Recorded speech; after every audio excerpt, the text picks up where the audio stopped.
намечены приоритеты совместной деятельности. Ну, конечно, самое главное – это выстраивание такого долгосрочного партнерства.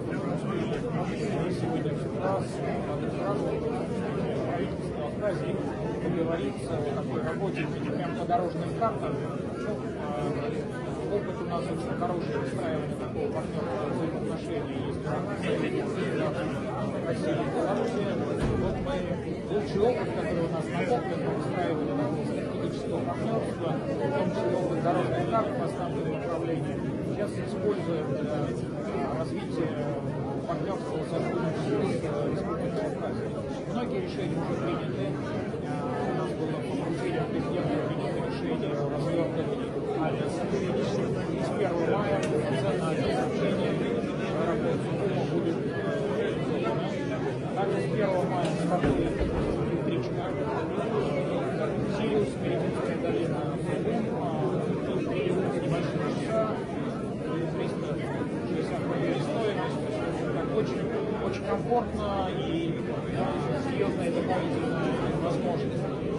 Ряд решений приняты прямо буквально вчера и сегодня.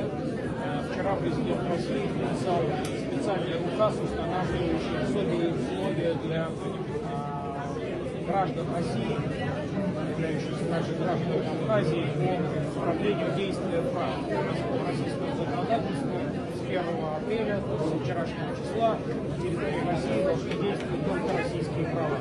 Специально для Абхазии президент России сделал исключение. На год продлит возможность на дорогах России ездить по абхазским правам.